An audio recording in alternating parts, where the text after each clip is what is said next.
treat to have people back together again in person. And it is an amazing treat to be here on on the grounds of Shakespeare on the Sask. When we first said we were looking for an outdoor venue to do this event, where we'd be tented if it rained, where we would, but so that we could actually gather safely and do so outside, we we immediately thought of Shakespeare, and it is just a real pleasure to be in their new space. For those of you who have not been here yet to see shows, it is a wonderful summer evening. Please come up and join us. And a greeting as well to those people who are joining us online. I can't see how many of you there are, but I will just assure that you are there. I'm being taught as a word of welcome, and I hope this is, somebody will correct me if my pronunciation is wrong. I've been taught to say, Gitatum Skatanawao, which is an Ahia word that means welcome to you all in this place. So Gitatum Skataniwao. So thank you for joining us today. Before I begin, I will acknowledge that I'm speaking to you today from the banks of the South Saskatchewan River in Treaty 6 territory. Treaty 6 is the traditional land of the Nahiwak, Anishinaabe, Dakota, Nakota, Lakota, and Dene peoples, as well as part of the homeland of the Métis. For many of you who've heard me do this before, I really like to do a land acknowledgement. It is something that I've learned about doing and continue to learn about doing since I have moved to Saskatchewan. And one of the things that I do, or I try to do, is to use a land acknowledgement as a challenge to myself. When I'm thinking about Treaty 6, when I'm thinking about what all of the treaties were, they as the more I learn, the more that I really believe that they were supposed to have been guides. They were supposed to have been roadmaps for how different people could share the same space with respect for each other and with respect for the land. And I don't think we're doing that really well. So when I do a treaty acknowledgement, when I think about the land that we're on, the people who were here before me, the people that have come here after me, I think about what have I done today to live in greater respect for this space, for the land? What have I done today to live in greater respect for all of the people that I share this space with? And that's why I think it's important to do a treaty acknowledgement. I'm also here I'm very thankful to be here to be part of all of your learning journeys and the work that you're doing with Arts Action Research. I'm hoping that at the reception afterwards, I'll have a chance to speak to those of you who are here in person and actually hear what some of your learning journey has been like. I went through my own learning journey with Arts Action Research at two different organizations that I used to run, both at Array Music and at the School of Toronto Dance Theatre. And in both of them, I learned something different and something unique and something that was really valuable that I still keep very close today. And I will also, as I'm talking about learning, I think it's important for me to acknowledge that this is part of a learning journey that we are going through at Sask Arts as well, that Sask Arts continues to learn and tries to do things better and tries to learn more. Just this week, Becky asked Alex, do we have an elder coming to give a blessing for this? And, we thought, oh, it was at that point too late to actually arrange that, but we also thought this is part of our learning journey too. If we were having a large public event, if we were doing a big reception with our board, if we were doing the Arts Awards, it would never not occur to us at Sask Arts to have an elder come in, do a blessing, bring a greeting, talk about the land. And this is part of our learning too. Even when we gather in small workshops that are just inside the community, maybe we should be doing that too. And so this is part of the learning journey that we're on, and I want to acknowledge where we are on that journey and how hard we're trying, so that we, like you, are on this learning journey. So I want to hear about what yours is like as well.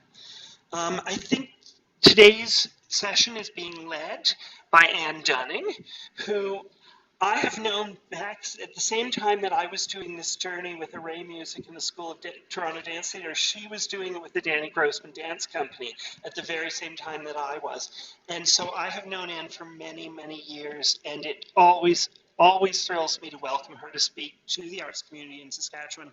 And it really thrills me to welcome her to Saskatchewan, to welcome her and Becky to Saskatchewan for these really beautiful days in June. So thank you very much and enjoy this afternoon's session.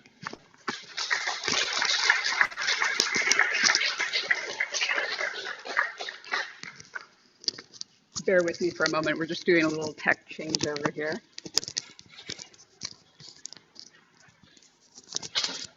Great. Well, welcome everyone. And I can't tell you what a thrill it is for Becky and I to be here with you in Saskatchewan at long last. We've been with you in virtual spaces for the past 10 months.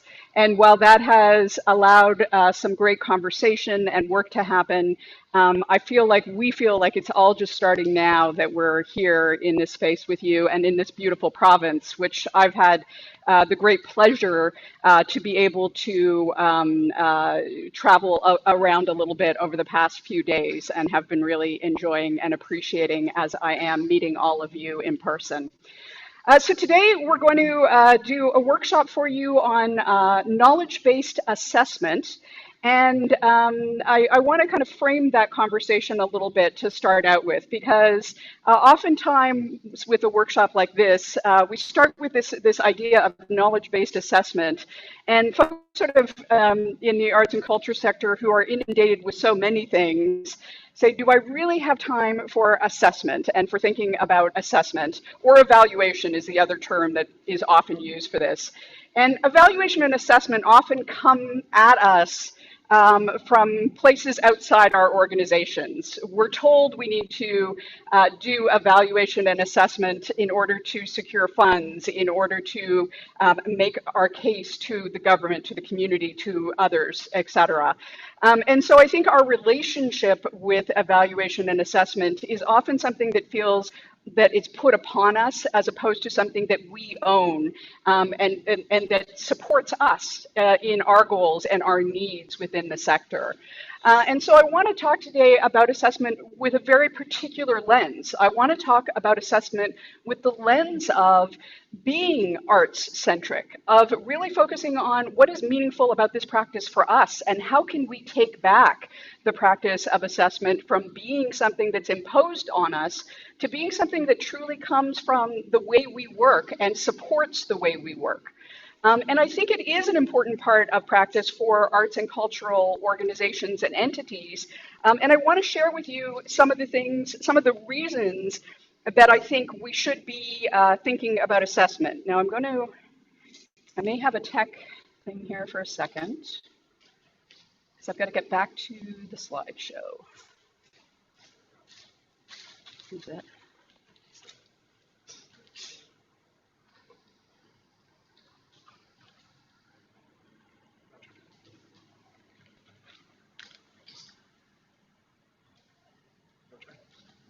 There we go. Okay, so as I say, we're going to start here by talking about what is this idea of an arts-centric assessment. And I think we have to start that conversation with the question of why do we need assessment in arts and culture organizations?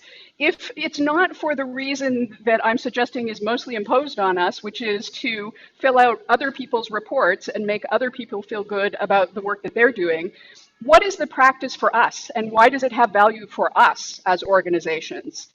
And what I've seen in terms of the work that I've done with organizations that are really leaning into assessment and thinking about it from their own perspectives is that there are several reasons why we need assessment in our sector. First, we are organizations that often struggle because of the scarcity in our sector to maintain balance and health for our organizations. And for the people in our organizations. And so one of the reasons that assessment helps us when we take it on as an inherent practice, as an art-centric practice, is that it allows us to really take stock of, to understand the current position of health for our organization, for our people, and the current level of balance within our organizations. And knowing those things allows us to plan for and strategize and move ourselves towards greater balance and greater health. And so assessment is an important practice to build ourselves into organizations that are healthy and in dynamic balance over time. Second, one of the things that's so important to all of our organizations is the mission work that we do. This is the reason we exist, is to deliver on important missions, missions that really serve our communities and our society. And we want to know that with those resources that we have, that we really are having impact and doing the work of our mission. And assessment helps us to understand how our mission is being achieved and if our mission is being achieved. And so it's an important metric for us, it's an important understanding for us in terms of doing the work that we set out to do. It's both about how effective we are at our mission and what impact that mission has on our communities, on the people that we support, on the people that we want to reach. Are we reaching them? Are we having impact? The third reason that we need assessment in our sector is to continually improve and develop our programs and services. Again, we're always looking at, are we doing the best things we can with the resources that we have? And so we really have to understand what is the impact of the programs and services that we undertake. Who are they reaching? How are they impacting those folks? How broadly are we reaching? Are we getting to the geographies and to the communities that we're trying to reach? Are we diversifying in terms of our networks? These are all things we want to understand about our programs and services because they go to the goals of our organization. And without assessment, it's very hard for us to know where we stand on those critical features of what's happening with our programming and services. And then finally, the final area that we use assessment in our sector is performance assessment. And that's really looking at, are the people who are in our organizations ideally matched with the roles that we've given them? We can assess their effectiveness in certain roles and reposition them within our organizations if they are not ideally matched. And if we are finding that someone is not able to fulfill a certain role, we can talk to them and work with them on improving and developing their skills. And so we need assessment in order to really understand performance and improve performance for the people in our organizations. So we're assessing all of these things in our organizations. This is the role that assessment plays in our multiple organizations.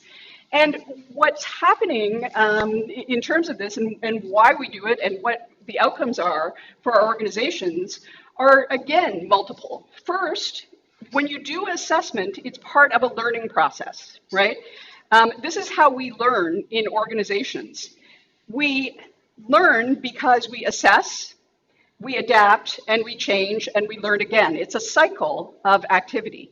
And without the assessment component of it, we lose the learning component of it. So in other words, if we just continually practice and do new things, new approaches, and never assess what's working, we're not continually learning, we're not continually adapting towards productive or progressive change. And so it's part of this critical learning cycle, and most of our organizations are effective learning organizations only when we really dig into and look at assessment. The second thing that I think is really important in terms of why we assess is that it gives us an opportunity to celebrate success. And this is one of the things that I find in our organizations that we actually don't do very well in arts and culture organizations. Because what happens is we're so overwhelmed with keeping the whole thing running and doing the next thing and doing the next thing that we don't actually stop at critical moments and say, hey, look at what we've accomplished together. Look at what we have made happen. Look at the impact that we've had. And if we don't do that, then it's leading our people to feel like the work that they're doing does not matter. And that is a serious issue when it comes to burnout in our sector. We all know the challenges of working in this sector. If we feel like the work doesn't matter, that just adds to that sense of burnout. And so I think celebrating our success, being able to point to our success and share our success is a critical reason that we should be assessing within our organizations. Third, I talked earlier about this sort of assessment practice and how it allows us to understand programs and services. One of the great things about assessment is it allows us to make decisions about how to allocate resources. If we look at our programs and assess our programs and say, we really need to do better in this area, that gives us an opportunity to say, well, where are our dollars not having the effect that we want? And how can we move money into the spaces where we need that resource? And so it can be a decision-making tool for our organizations about how do we take the minimal resources we have and use them to the best effect. When we're assessing what we do, we can see where they're going to have the greatest impact, and we can invest in those areas. And finally, I think it's also important for our organizations within our communities to be able to share the impact of our work. And this is where we do connect with funding communities, with our cultural communities, with our neighbors. When we assess, when we talk about the impact of our work and can share that with others, they can get invested in our organizations and our success. And they become supporters of what we're trying to achieve. And so being able to share our impact and our success is a critical component of assessment for our organizations. So one of the things that I have noticed in working in this sector and working in assessment and evaluation is that often assessment and evaluation approaches don't reflect arts values. We have all sorts of systems of assessment and evaluation that are presented to us. You should count this number of things that are happening. You should track this number of dollars. You should focus on these things. And a lot of those things are not about the things that the arts and culture value. And so I think one of the real challenges for us in getting into assessment is often as soon as we sort of open the door to this and start to look at other people's practices, we feel a real disconnect with the values that we hold about the work that we do. And I want to share with you a couple of these disconnects in terms of how the evaluation and assessment values don't always match with arts and culture.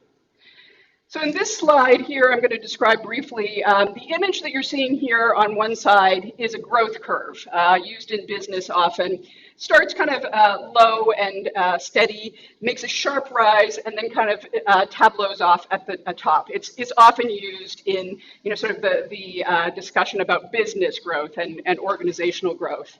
And this is part of something that we call the growth paradigm, which is to say that people value growth over sustainability. We value growth, more is better, over quality is better. And we get caught up in this because we live in a society that is very commercial, business, profit driven. And that often is the challenge here in terms of our organizations, because the outside metrics are constantly looking about how are you growing? How are you continuing to grow? And not looking at should you be growing?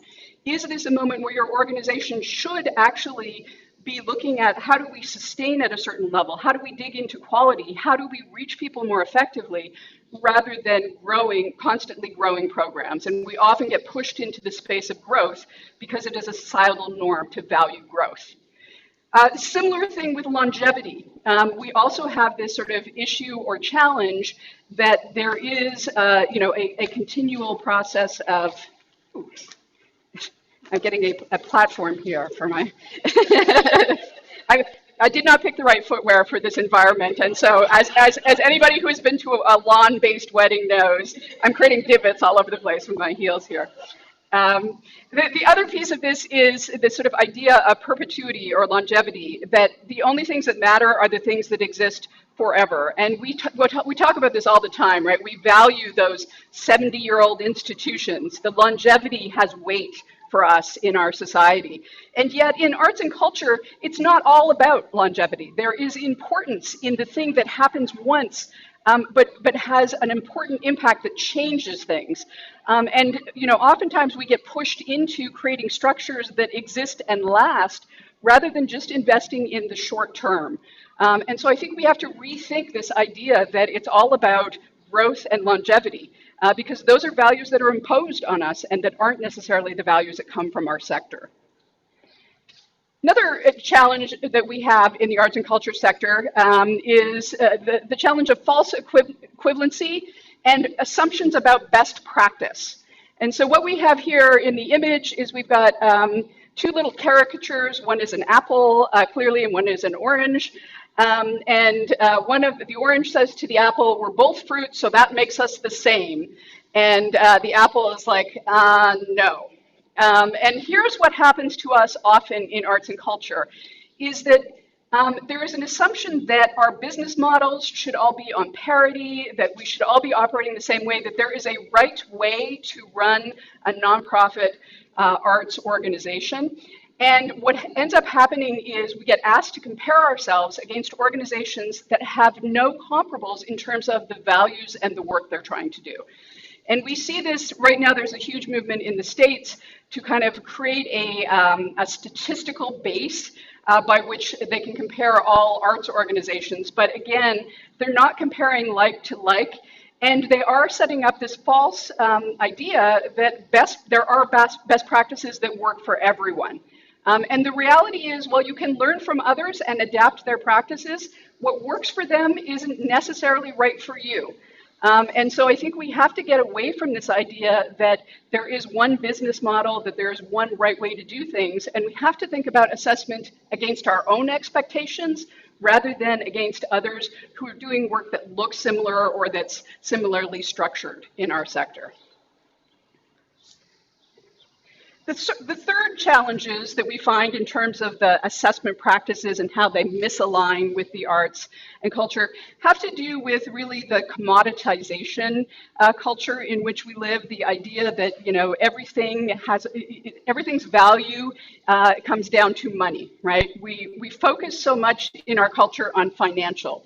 And if you make more, if you earn more, if it costs more, it's more valuable. And so this equivalency between value and money cuts out the things that are inherently part of a non-monetary economy. And the arts are one of the crucial things that are part of the non-monetary economy in which we live, part of sort of a gift economy that we share in our work.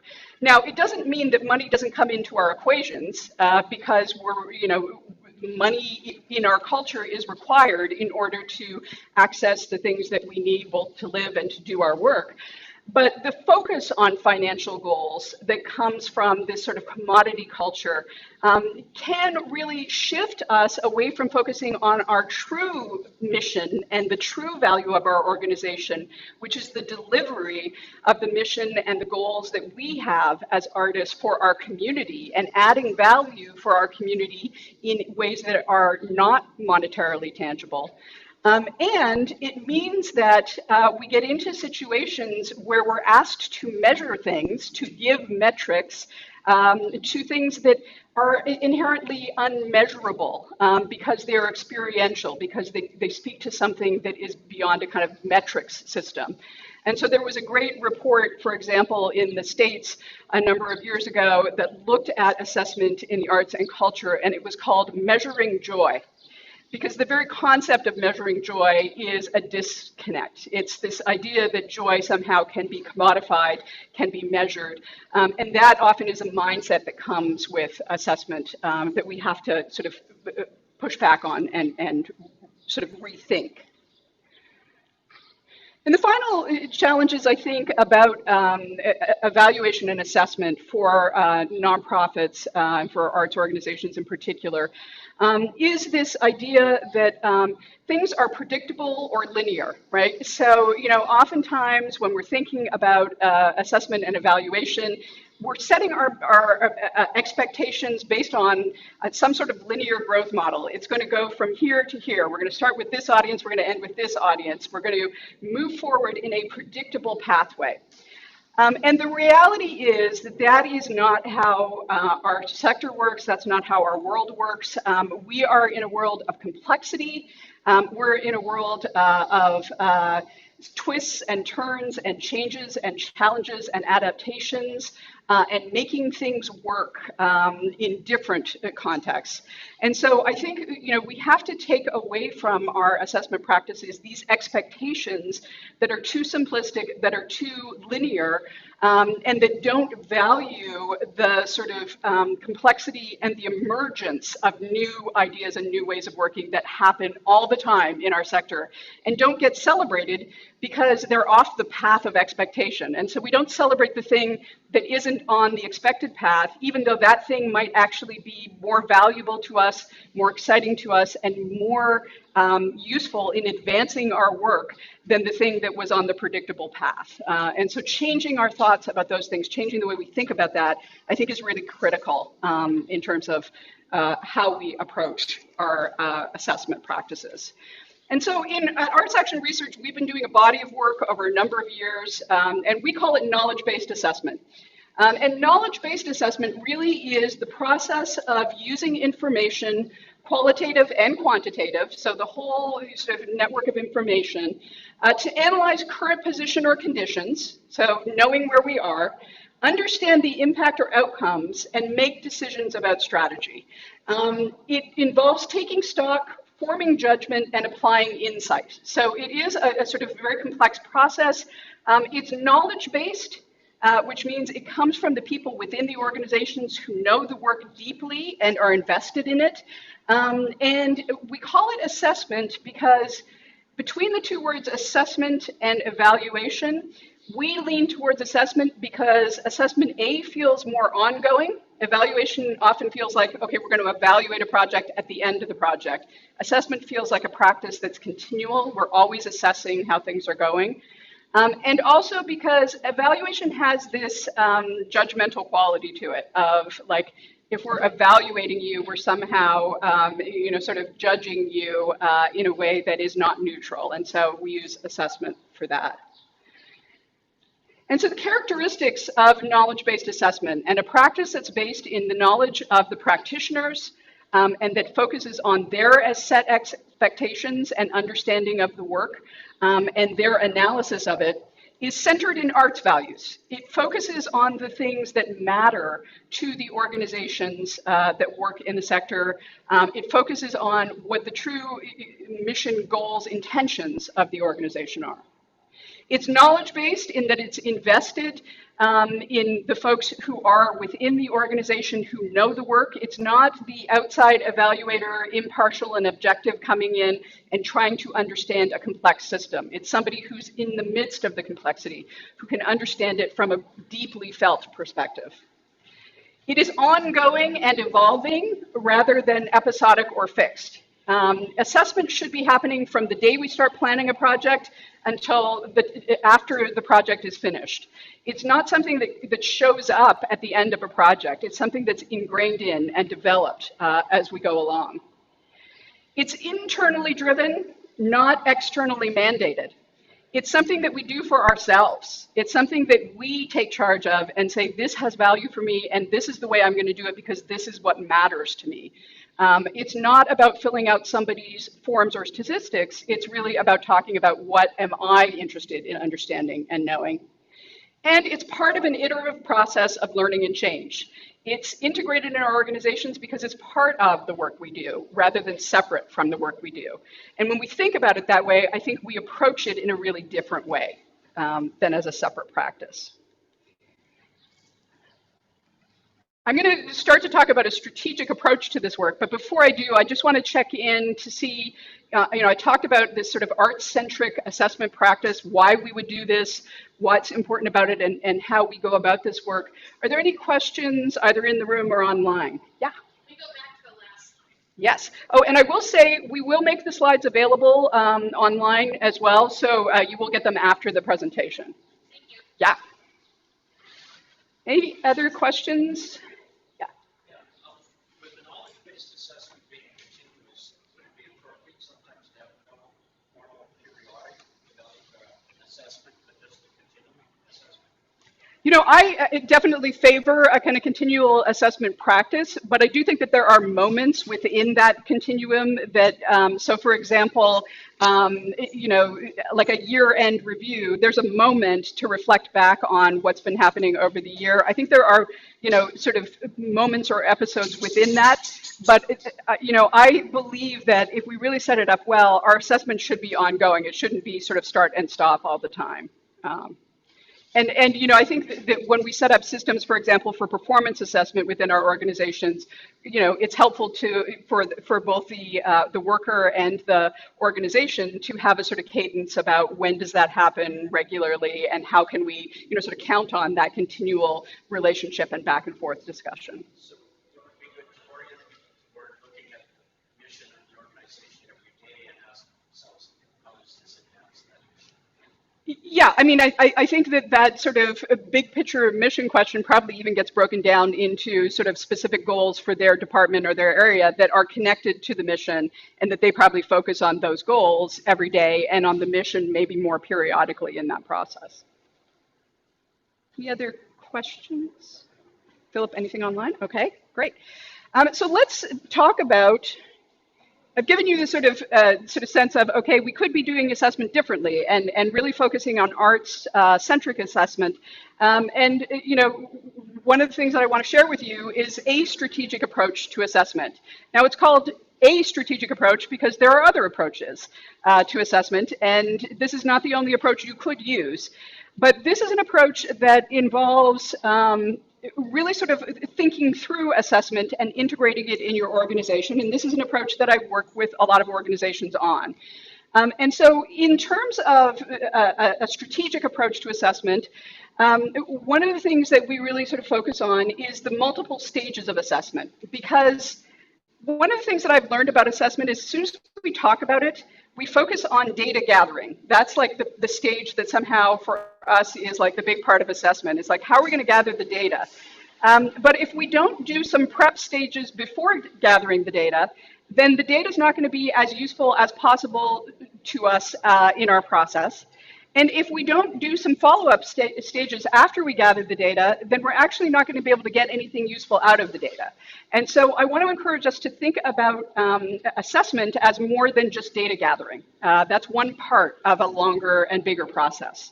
And so the 5 stages in this process, as I work with it, are first, we do some planning work. We really plan for our assessment at the outset, and that happens at the same time that we're planning our programs or we're doing our strategic planning. That's embedded in those processes. Then we go to data collection. We gather the information based on our plan, and we have a plan for data collection. We then have to organize the data because a big data set is not that useful to us. It's hard to pull things out of a big data set. So there's this stage of actually taking the data and organizing, putting order to the data that you gather. Then we analyze the data. So once we've got it in order, it allows us to look at it and build insights and understanding from the data that we gather. And finally, we communicate what we've learned. And so these 5 steps make up a process by which you can assess on any level. You can assess organizationally, you can assess programmatically, you can assess on all different levels. And so in terms of these practices, I want to talk a little bit about what each of these stages mean in terms of if you wanted to create your own assessment tool or practice, how do we do this? What does this look like? And so the first part of the whole process is planning. And I believe that planning should be the first part of most processes, because this is where we go with intention into the work, right? Planning is where we really sort of think through our intentions and our expectations and what we're trying to do. And I think that it's critically important for assessment because what I often see for organizations is they're gathering a bunch of data and using up a lot of their precious human resources time to gather a bunch of data points that never get used at the end of the day. And if we planned ahead, we could actually only collect the data that's useful to us, which would save us a lot of time and energy and effort. And so I think, doing a little planning up front and spending the time on that actually saves you resources and time later in the process. And so in terms of the planning, there are a couple of critical things I think you need to do when you're planning. The first is, I think you really need to understand when you're thinking about assessment, what are your assessment goals? What is it that you want to know or understand in the process of assessment? And so, for example, if I have an organization and we're launching a new program to part of our community, I want to set out what are my goals for this program? What am I actually trying to achieve? Is it that I'm trying to bring new community members in? Is that a goal of the program? Is it that I'm trying to deepen or enhance the understanding of my existing community around particular topics or issues or challenges? Is it that I'm trying to build a collaborative relationship with another arts organization or entity? What are the goals of the program, and therefore what are the goals of the assessment? What are we trying to understand at the end of the day? How are we measuring success of this program? And that's critically important, because if we don't know what it is that we're trying to measure, it's going to be very hard to set up the tools to do that effectively. Once we know what the goals are, the second kind of planning phase in sort of thinking that through is to say, okay, well, how am I going to know if I'm meeting that goal? So going back to my example, if one of my goals was to bring in new constituents or new users, how am I going to know if new constituents or new users are showing up? Am I going to do a survey asking everybody, is this your first time participating in a program here? That's one way that I might know that would be an indicator if people indicate this is my first time. Am I going to check my database to see if new names are coming in as a result of the registration for a particular program or service or activity? And so I have to think through both what is the goal and what is the indicator. In what way am I going to know that that goal is being met? And some things are easy. The example I just gave, it's pretty easy to ask a person like, is this your first time? That's not a huge challenge in terms of data gathering. And some things are a lot harder. If we really want to, one of the goals of our program is to enhance value for our membership by offering this program, we've got to think about how do we measure enhanced value for our membership? What does that look like? How are we going to track that? What are the tools that allow us to get at that idea? And that really speaks to having a relationship with our membership where we're going to get that kind of feedback in order to be able to make that assessment. So the first part of planning is really to think about what are the goals that we have, what are the indicators that would tell us that we're succeeding in terms of the goals that we've set, and then what are the tools that we're going to need to get that information. Are we going to need a survey? Are we going to need interviewers to do one-on-one interviews? Are we going to need a database to track information that comes in? And so really setting that up at the outset so that from the moment that that program starts, we have the tools in place, we have a process in place for collecting the information that we need. Then we get to do the work of collecting information. And this is the area I feel like most of us have a bit of a handle on already when we talk about assessment, because this is the area where we actually put most of our assessment resources right now, is in data gathering, data collection. And this looks different in different organizations, and I just wanted to share some of the things here, some of the ways in which we do this data collection. This is not an exclusive list. There may be other ways that you do this. But things like surveys are popular because they're inexpensive and they're broad reaching. And so we often use things like surveys in our organizations. If we have a few more resources, we might do focus groups or interviews. That allows us to do a little bit more back and forth when we get an answer to probe a little deeper. And that's another tool for collecting information, particularly when we want to understand people's experiences. These kind of tools help us with that. Participant feedback, one of the things I often talk about, if you have a facility, if you have a program, you have to have a way to collect spontaneous participant feedback. When somebody goes to the gallery associate and says, this was the most meaningful experience I've had all year, it's great that the gallery associate heard that, but we need to get that back to our organization, right? We need a place where the gallery associate takes that so that everybody in the organization is getting that feedback and understands that that feedback is out there. Likewise, if the person that greets someone every time they come into our venue hears 30 times a day from folks that the parking situation is impossible and I'm never coming back, we got to hope that that's going to get back to the folks that are going to need that information. And so thinking about participant feedback, spontaneous feedback, not just as a nice to hear kind of thing, but as an actual data point, and that we collect that and gather that with intention is important. Behavioral observation, often in the spaces that we're in, we can assess the experience based on the behaviors. The standing ovation is a great behavioral observation in the performing arts world. But we can see it all the time, in young people who are taking arts education programs. You can see it in terms of how they treat the objects that they are making. If they're showing it to their friends, if they're sharing it, it shows pride, it shows excitement about the work that they've done.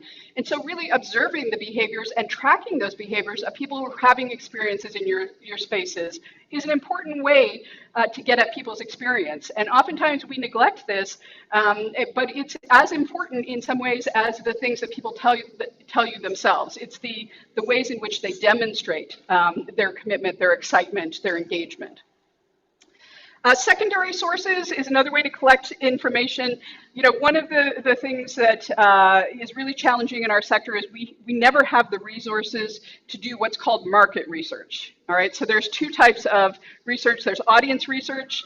Audience research is when you talk to the people you already have in your network. Those are the folks that we're already reaching. Those are the folks in your database. Those are the folks that show up. We can survey those folks. We can get research and understanding of them. Market research is when you talk to people in the broader community and get their feedback on an organization or an idea that they may not have encountered yet. That's a broader piece of research. It's very expensive to access on the market research, and so we have very little of it. But there are some organizations, Canada Council does some market research in terms of arts and culture audiences. And so sometimes secondary sources can provide you with information that's really useful in your process of assessment when you can't actually do that work or make those assessments personally. And then the final thing is internal records. One of the things that we sometimes don't pay attention to is the meeting notes from our board meetings. The plans and processes that we document within our organizations, those can be assessment tools because they can track your progress over time on particular issues or challenges. They can show the commitment or the work that we're doing, and so they can be important assessment tools as well, and we should pay attention to what's going on in those spaces.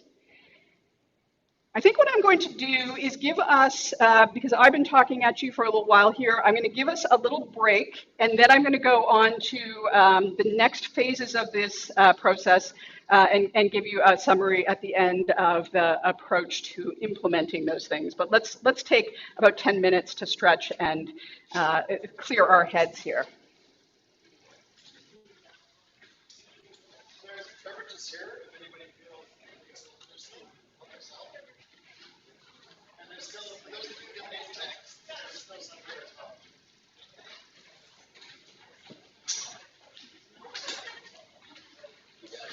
I don't have to apologize to anyone for not remembering my PowerPoint. Okay. Okay, and I just have to.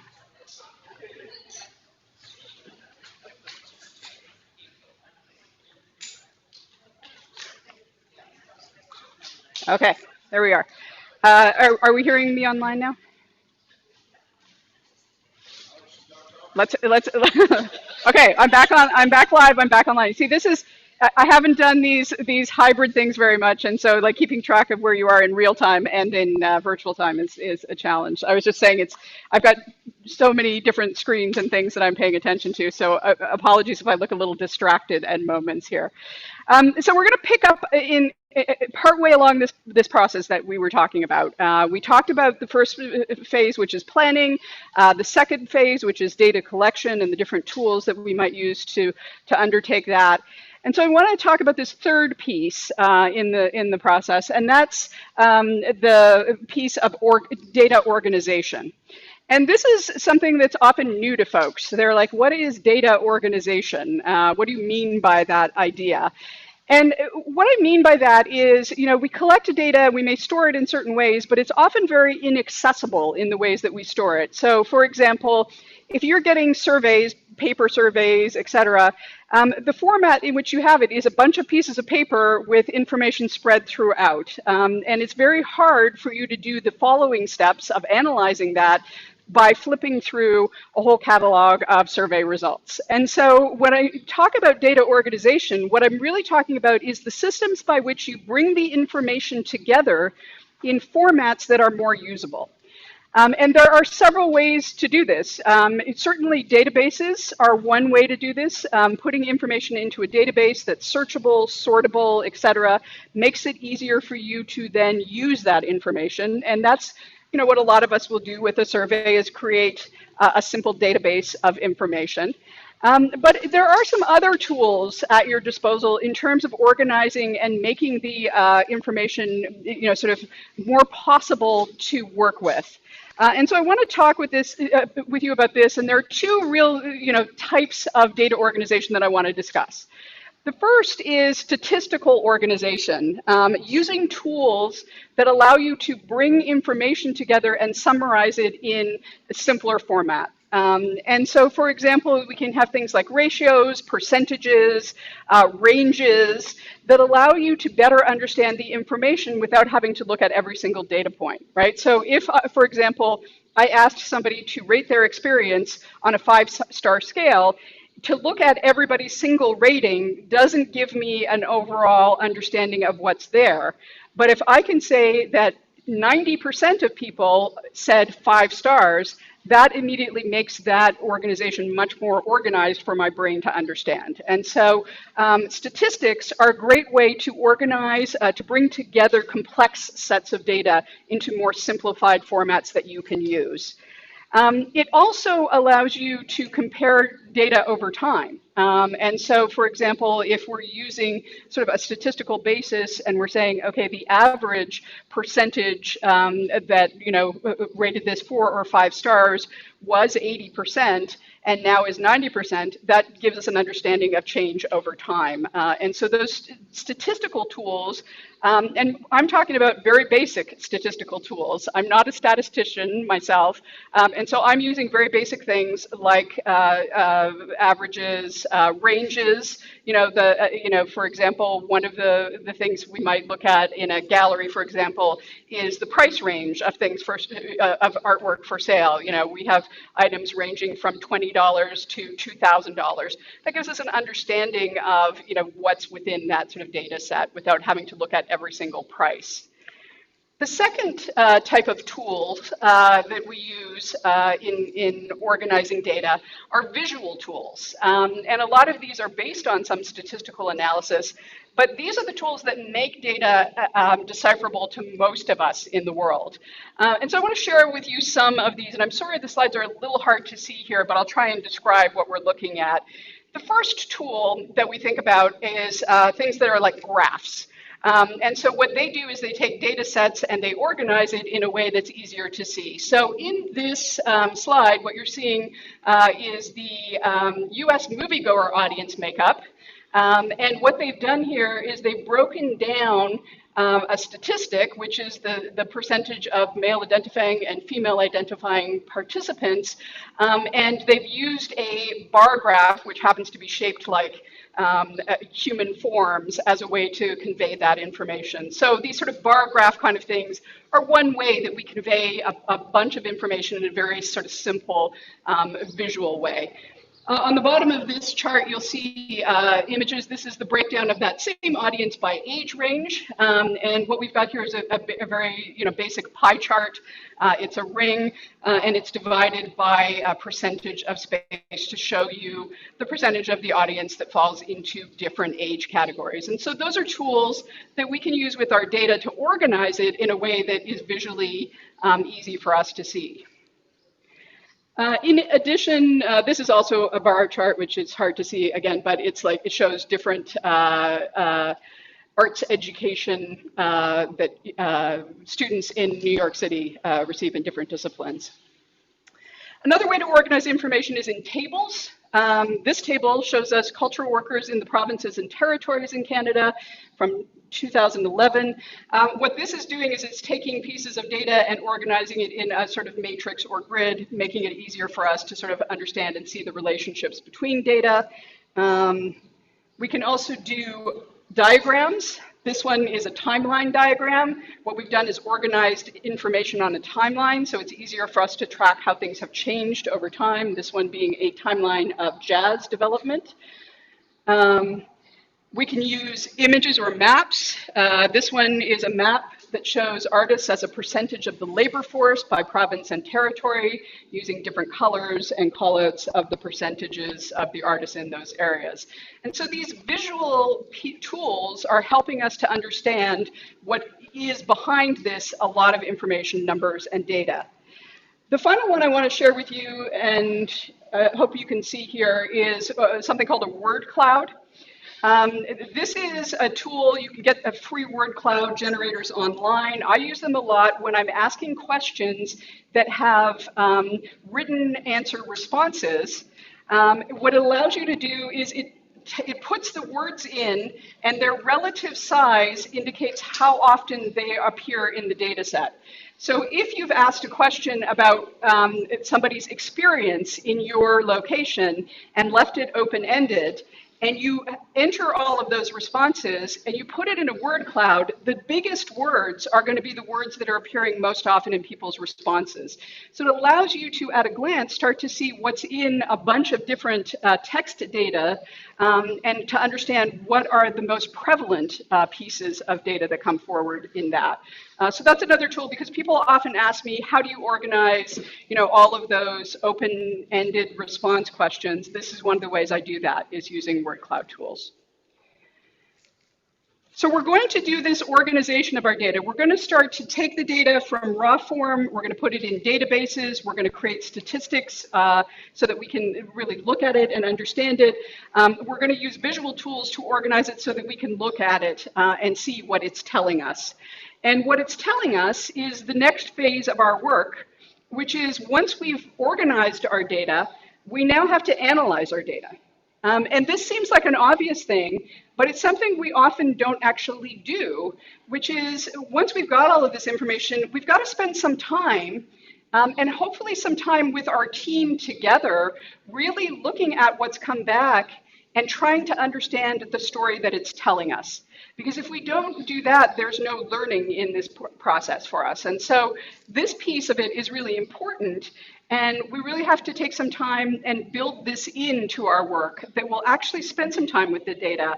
We'll look at it, we'll consider it, and we'll get a perspective on what is it telling us about that program, that service, the activity, that organization. And so this important piece of work.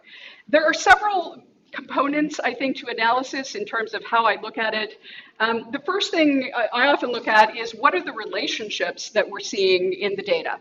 What is the sort of relative size of something? What is the relative impact of something? How does it relate to something else in the data set? So for example, in this diagram, what you're seeing is a bunch of different sized circles. And each of them is labeled, each of them represents a country. And in this case, what they're charting is countries with the most art theft.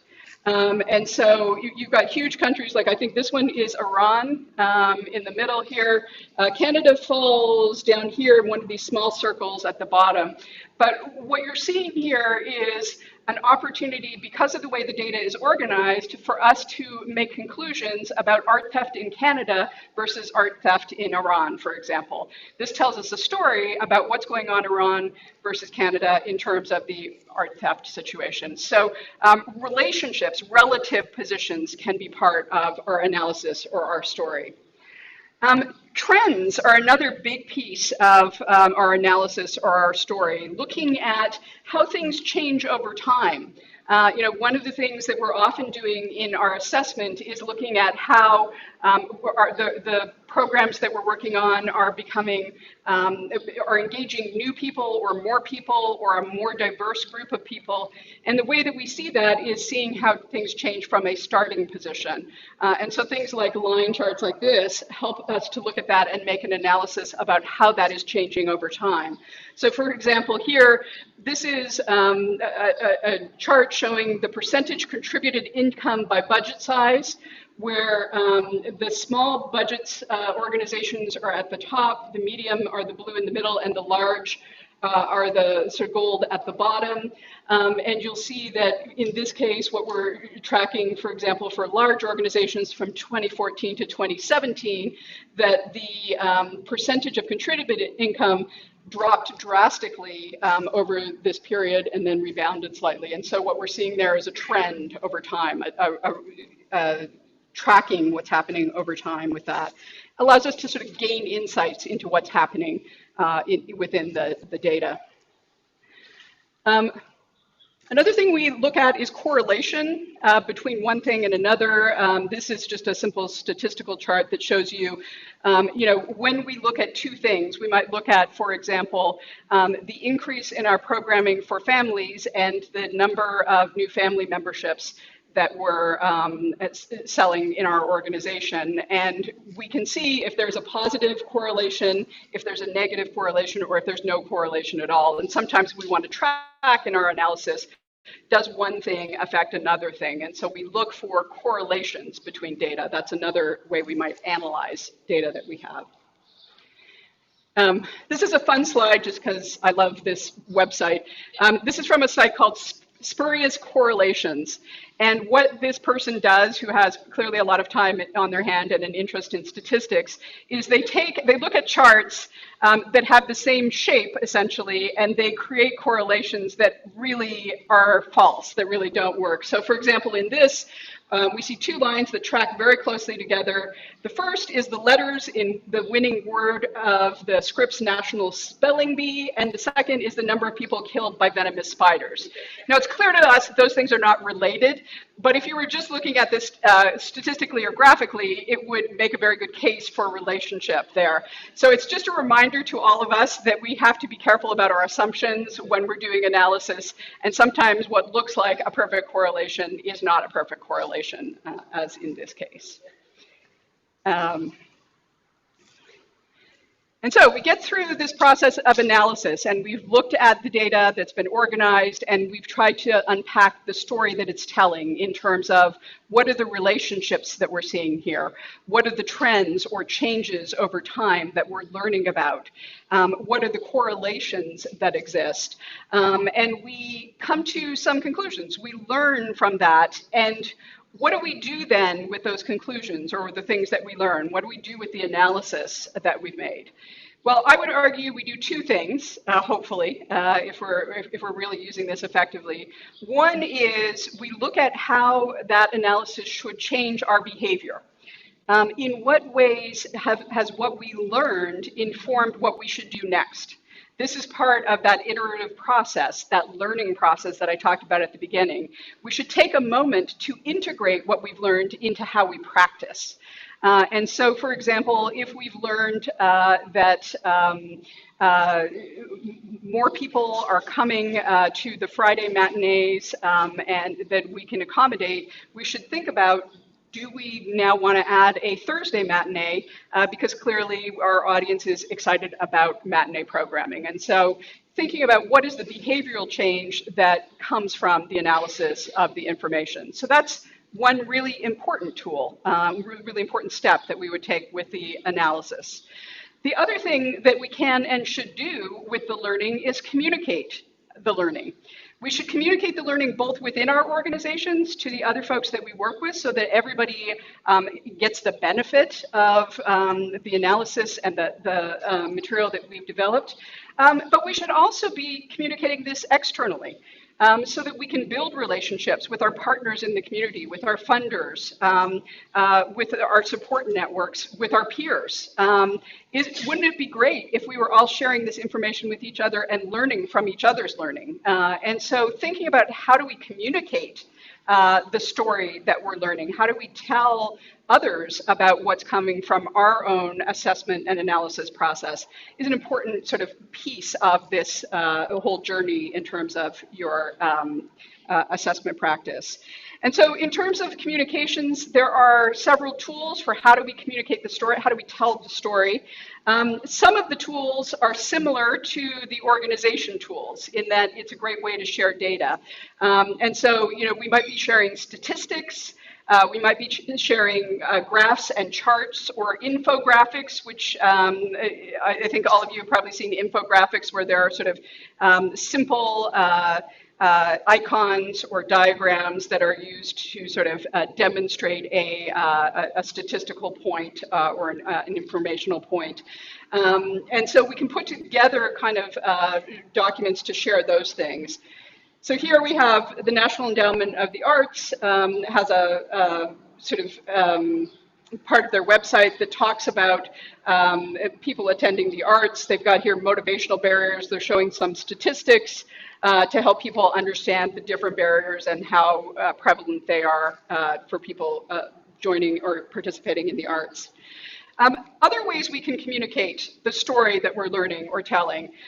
One of the greatest assessment tools is photography. Again, you talked earlier about this idea of measuring joy and how do we convey joy and engagement and all of those things that are intangible and not measurable. And one of the ways we can do that is through photography.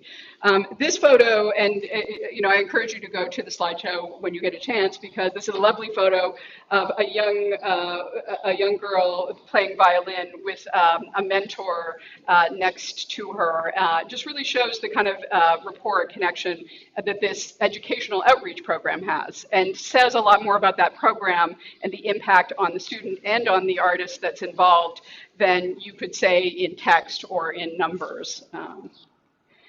And this one you can barely see it all, but it's a dance performance. This is a community dance initiative.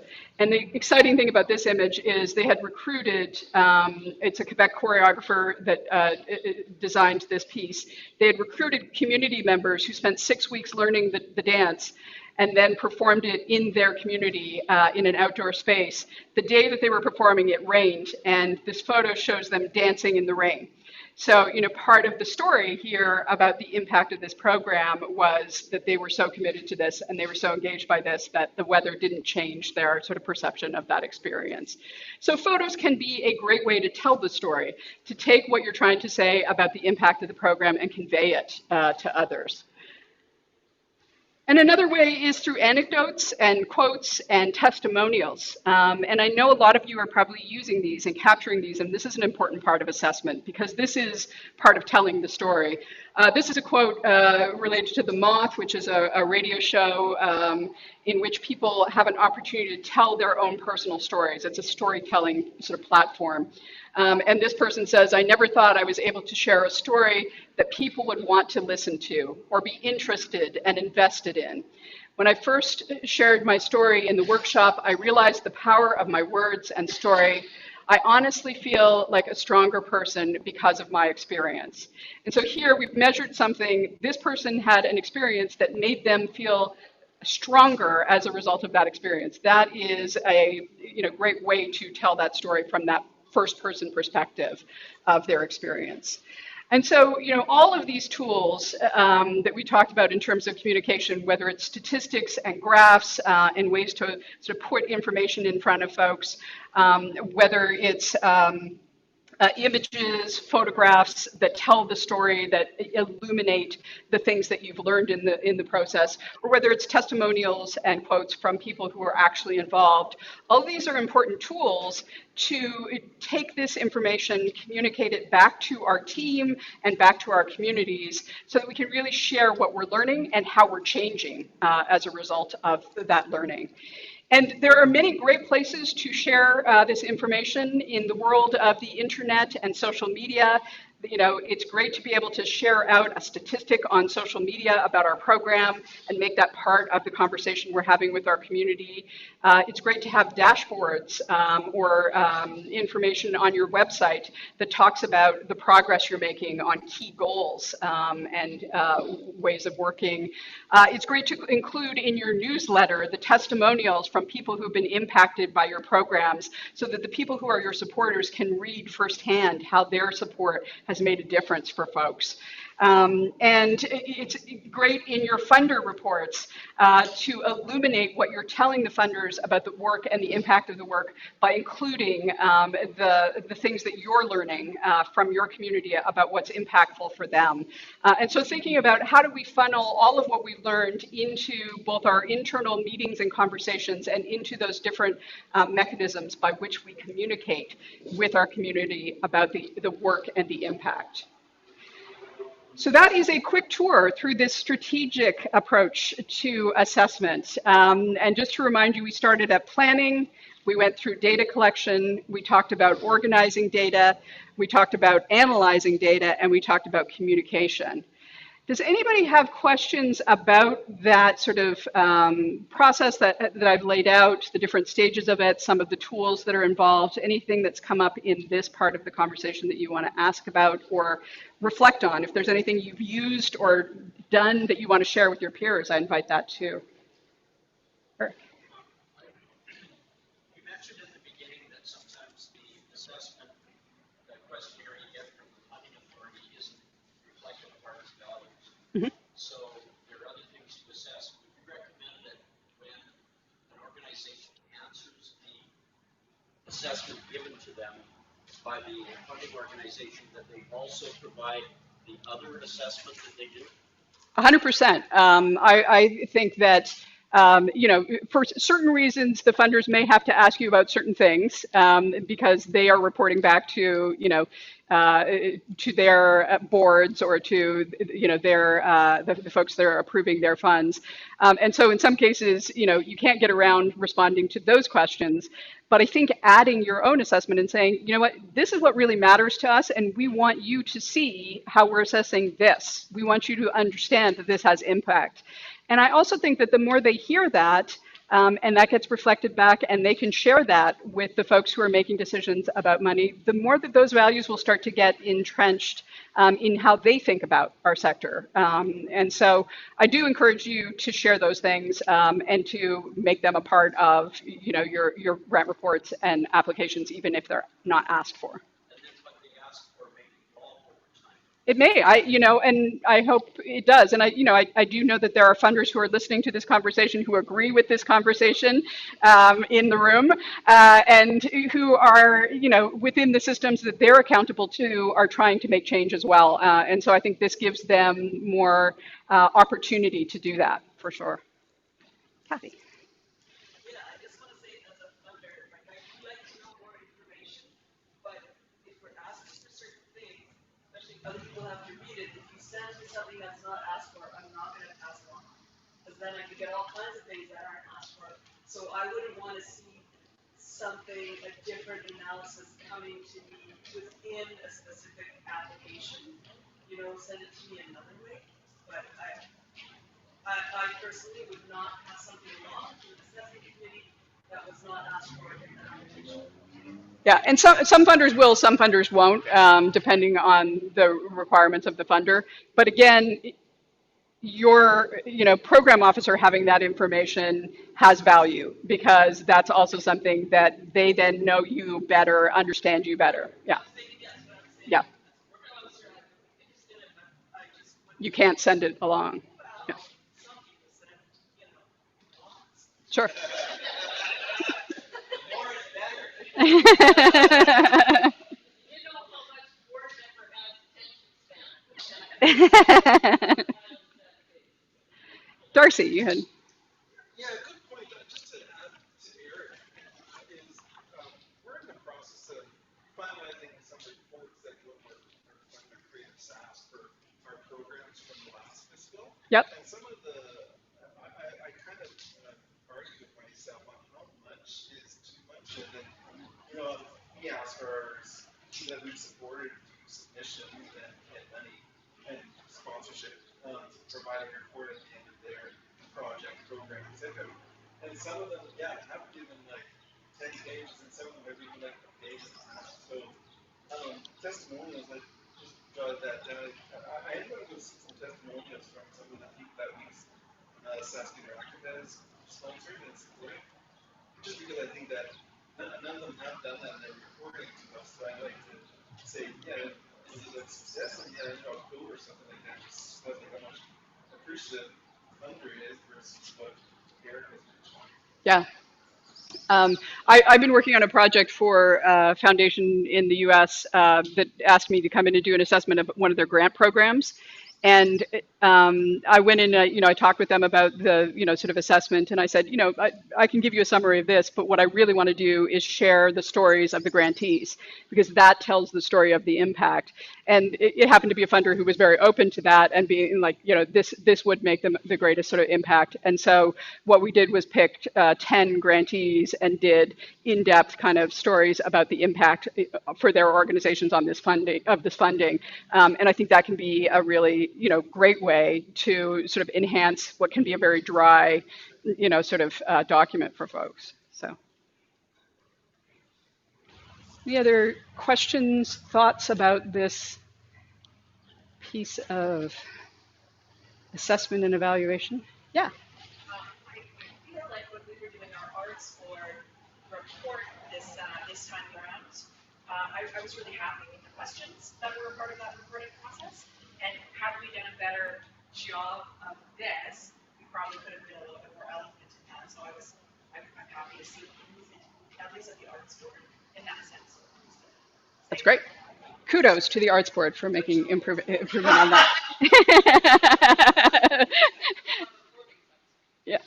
Well, and I do think, this is where we often get in, a challenge. This is often a challenge for our organizations in that we all know we have limited capacity. And so we often don't think about the reporting until it's like, oh my gosh, the report is due, right? And so in that time frame, we don't really have the time to do the kind of reporting that I'm talking about here.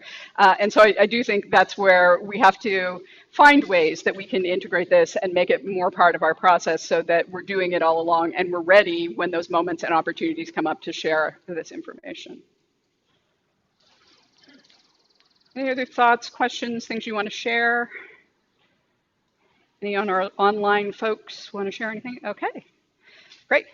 So the final thing I want to talk about here is implementing assessment, because I've shared with you a kind of philosophical frame for this, and I've shared with you a strategic approach to this that is one approach that you could implement in terms of assessment process.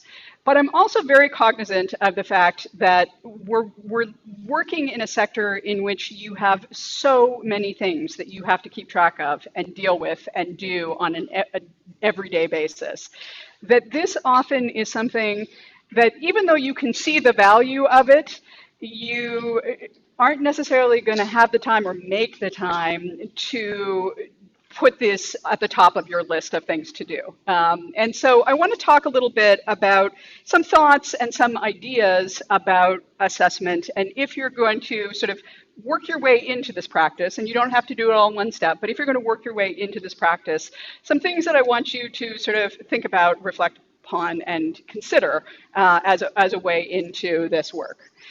And the first thing that I want to talk with you about in terms of implementing this practice is that, I think we can get to a place where we think of data and information as sort of inherently truthful and inherently valuable and inherently objective. And so the first thing that I want to say to you about assessment is that there is no entirely objective assessment when we're talking about human beings. There are always things that impact our assessment. And being aware of those things, the biases that we hold in terms of assessment, is important to doing a practice of assessment that really is valuable and honest and helpful for your organization. And there are a series of cognitive, what they call cognitive biases that are particularly applicable. There are many cognitive biases, as we all know, but there are a series of cognitive biases that are particularly applicable to the assessment of data, to the sort of practice of assessment that I want you to be aware of. The first is what we call confirmation bias. It's the tendency for us to look for things that confirm what we already believe, right? Whenever we're reading the article about a controversial subject, we're always looking for the data that supports our position, right? We're inherently trying to bolster the position that we arrive with, the things that we believe in, and particularly if we believe strongly in them. And so, one of the things I think that we need to be aware of as we kind of do this assessment work is both that it's coming from us and our belief system, but also that we have a bias towards certain expectations, certain beliefs about our work and what it does. And so it's easy for us to take information and try and make our point with a particular set of information that suggests that point rather than looking at all of the information. One of the ways that we can avoid this bias or help us to address this bias is in our analysis, in our work, really thinking about how can we bring more perspectives to the table in the analysis that we do. How can we make sure that it's not one person looking at the data and skewing it towards their own confirmation bias? How can we have different people in that conversation from within our organization or within our community so that those perspectives help us to balance the confirmation biases of individuals in that process? The second of the cognitive biases to watch out for is what they call the availability cascade. And what we mean by that is if you've got a ton of data that says one thing over and over again, we assume that that data is correct. And we make an assumption because we're hearing it, oh, I've been hearing that a lot, and therefore it must be true. And so, I think, and in this world of social media, we all know that just because we hear it doesn't mean it's true. And so really making sure that we're clear about source of information and not simply the amount of information. And this can happen in communities where, a rumor or a perspective from one person gets repeated to all sorts of other folks. So you may hear it from 4 different people in the community, but it all came from the same source. And so I think this is really important for us as arts organizations when we're really wanting to make sure that what we're understanding is effective and true and real, is we need to make sure that we're getting things from the source and that the things that we're reflecting on are true information as opposed to something that may have been repeated that actually is false but feels true because we hear it so often. And then the final cognitive bias that's particularly related to this area is what they call conservatism bias. And conservatism bias comes from this place of humans that we don't really like change that much.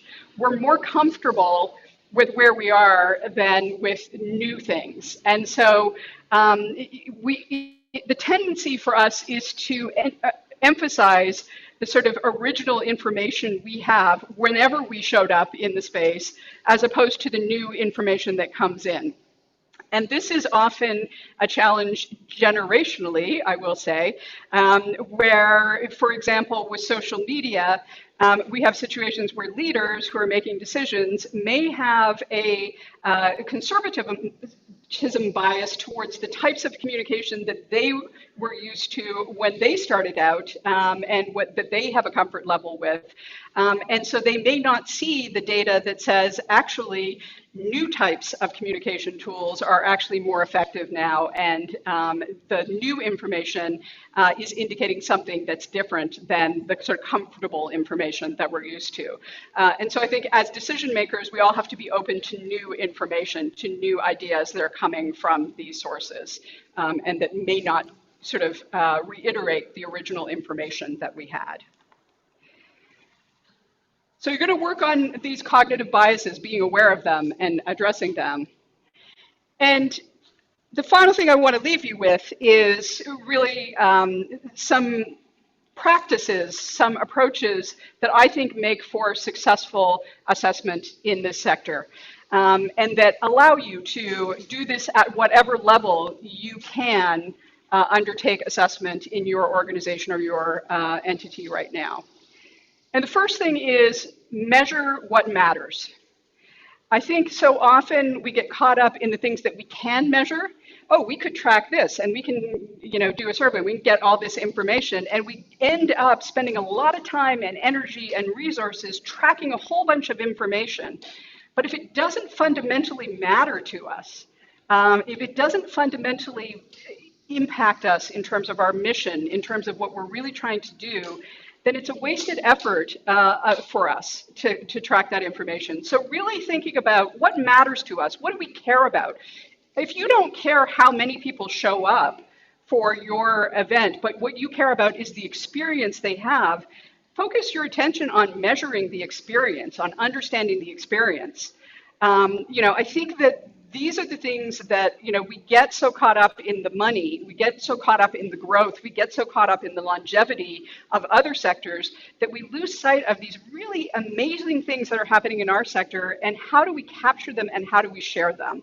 And so think about what matters and measure what matters, and measure in the broadest sense, not the, measuring stick sense, but in the collecting and reflecting sense of measuring what matters. Second, start with what you can manage. I've seen so many folks start out on the planning side of the process and been like, we're going to have 7 surveys with 3 different user groups over 4 different periods, looking at these different things. And they fundamentally have not looked at what are the resources we have in-house to do this.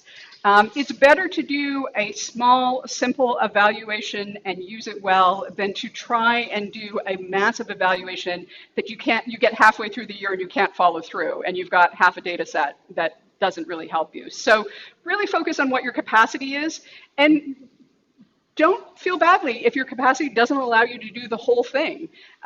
Give yourself the opportunity to start with what you can do and to have success with that, because as you have success with that, your team will get excited about building on the success. So start with what you can manage.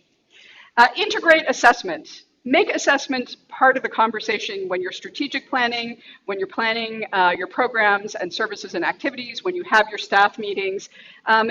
Don't keep this as a kind of aside that we only get to at certain moments in the year at the end when we're like, oh my gosh, we've got to fill out this grant application. Does anybody have any idea about assessment? Make it part of the conversation. Make it part of, like, what does success look like to us when we're talking about a program or services or activity? What would be the ultimate success for us on this? What is the goal for us? How can we start to track that and see how we're moving towards that? And so integrating the assessment around your organization in the work that you do and throughout the year and the work that you're undertaking. Include multiple perspectives. Again, I think when we want to get over our individual biases, one of the best tools is to bring in different perspectives from within our organization to, sort of share a different view on things, to reflect on what we might not be seeing ourselves because of the cognitive biases that we have. And so, I think you want to include, members of your board who are part of your community, members of your constituency who are engaged and want to help and support, members of your staff who may be frontline folks who are getting that feedback from people and don't necessarily know what to do with it or where to put that, making sure that they're part of this process. You'll have a much richer assessment if everybody's involved than if it comes from one department, that's trying to sort of see the bigger picture. Embrace emergence. One of the things that I always say to folks is, make the plan will change. And so I think, one of the things that you really want to kind of focus on here when you're doing the assessment is, if you didn't get the results that you expected or things are going in a different direction, embrace that and look at what can that mean for us? What is the opportunity in this? And if there are, if you feel like there's an opportunity, you can lean into that. If you feel like you're off track, you can assess that and readjust what you're doing. But embrace emergence, embrace what you're seeing that may be showing you a different path than you thought you were on. Because frankly, that's how our sector works. Things come from the unexpected connections that show up, the unexpected opportunities that emerge. And if you're not looking for that, if you're trying to keep yourself on a particular path or with a particular outcome, you're going to lose the value of those things that happen outside of that. And then finally, tell the story. This can be all about gathering numbers and statistics and figures and data. But on a human level, what's really compelling about this is how does this information help us to tell the story?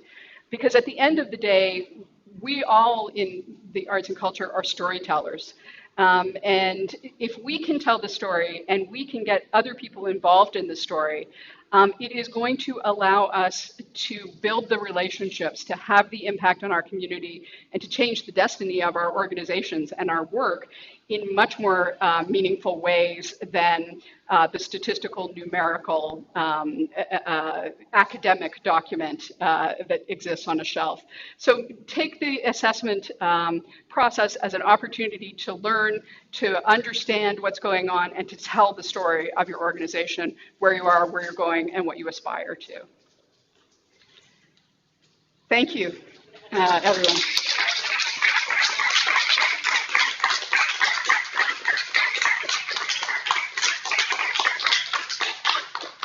Are there any other questions that came up as I talked about implementation? Anything from the whole conversation that I didn't touch on that you want to ask about before we? Eric. Well, I apologize for being the person that leads off questions. We need that. We need someone. Really, really informative and challenging, and thank you for that. You're talking about presenting empirical evidence to funders, to governments, and so on. We live in what is some have called a post-truth age. What the situation isn't a question of appearances or fact, it's just a question of what the opinion is. Do you think there's hope when large movements of people are trying to take over school boards, governments, state governments, various kinds, they don't listen to empirical evidence? Is there hope that a factual basis like this will continue to convince people? Or are we doomed? All right, well, I'm currently living in the United States, so I've got to say I'm feeling you on this one. This is very difficult. This is a challenging moment in history in terms of the conversation we have with each other and the ways that we engage each other on things that are meaningful to us.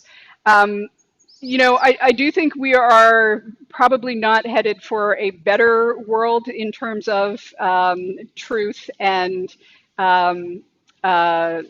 case making around facts in the immediate future. I do think that is going to continue to be a challenging realm, and that people who don't want to be convinced will use their own cognitive biases to hold their own truths and not allow other truths in. That said, the thing that I believe very strongly in is this final thing that I talked about, which is telling the story and making the human connection. Because I think when minds can be changed, that's the thing that changes the minds. It's knowing the person, it's empathy, it's engagement, it's storytelling. And so while I want you to continue to gather the truth and the information and the data and conveying that and using that to tell your story, I do think that the most essential part of this, particularly when we're looking to change minds and engage people who are of different opinions and different ideologies, is the storytelling and the human connection. Thank you.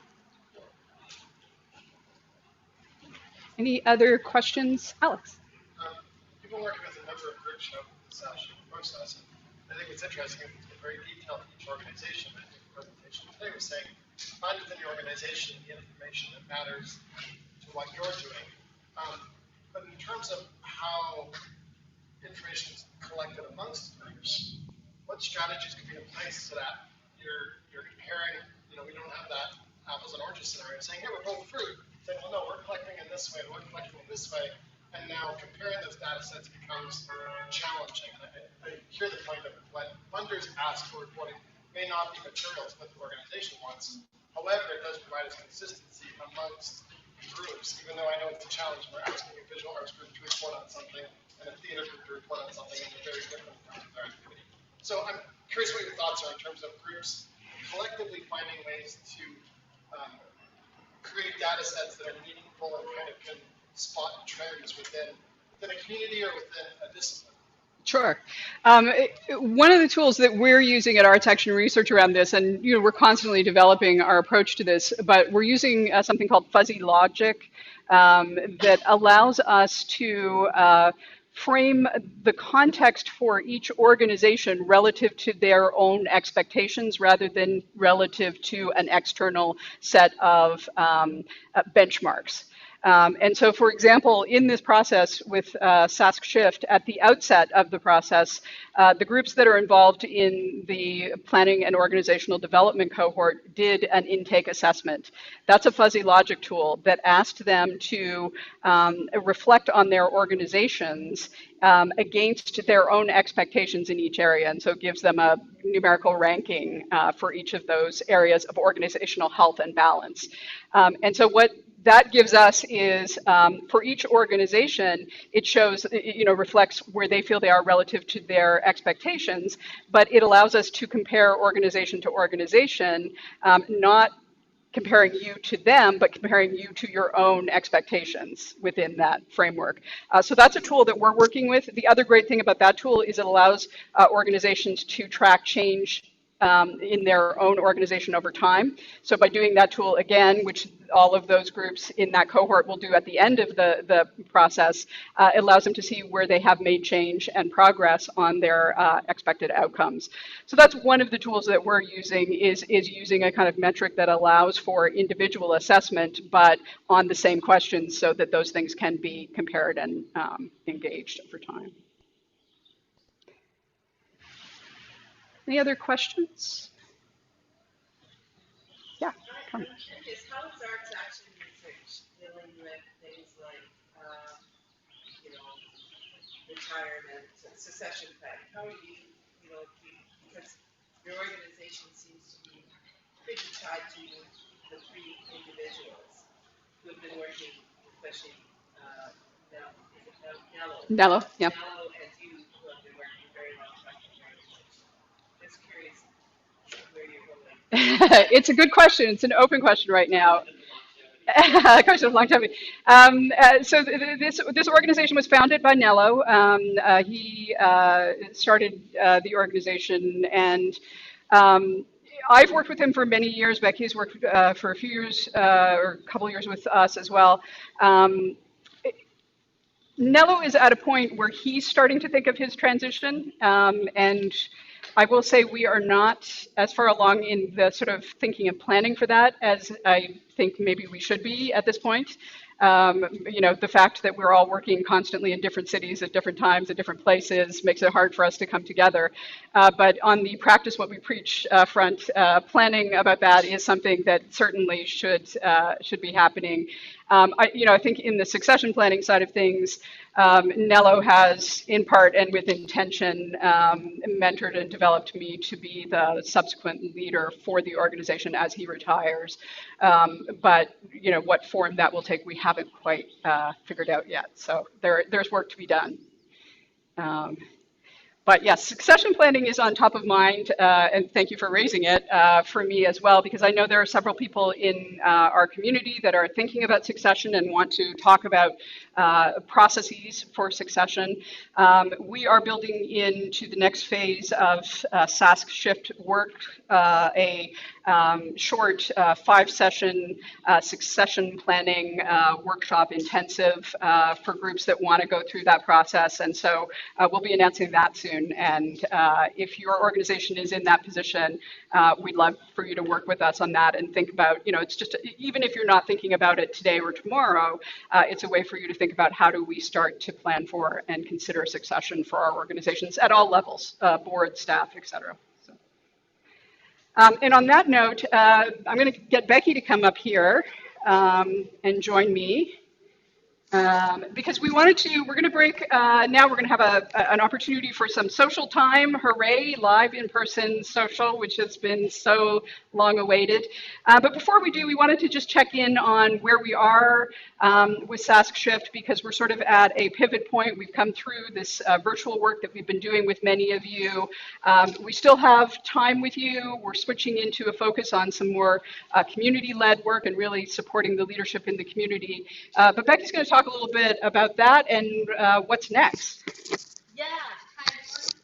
I'm Becky Dunkel. Hello. I'll be very brief because we also have a snacks round, so I'll be super quick. I like she, her pronouns. If you still with me, and also I don't know who's watching online, but for a visual description, I'm a white woman with my brown hair pulled up and brown glasses, and I'm wearing a striped shirt, dress, a shirt for a tall person, and I'm smiling. I'm really happy to be here.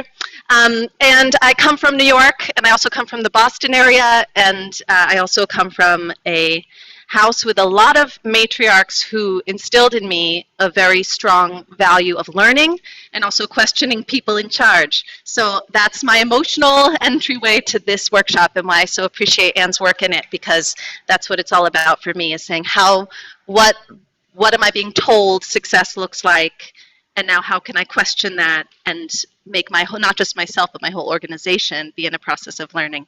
So thanks, Anne, that was so great.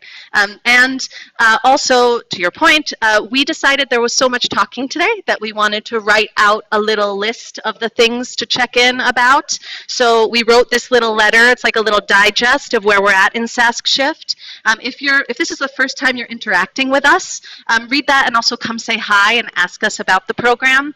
If you've been with us for the last 10 months, also say hi, and that updates you to a few of the different conversations we've been having, including our failure to make this space engaging and supportive of a racially diverse cohort. So an update about that work is also in that letter. And yes, please come say hi, and that's all I'm going to say, I think. Yes. Yeah? Great. Snacks. Yes, thank you. Great.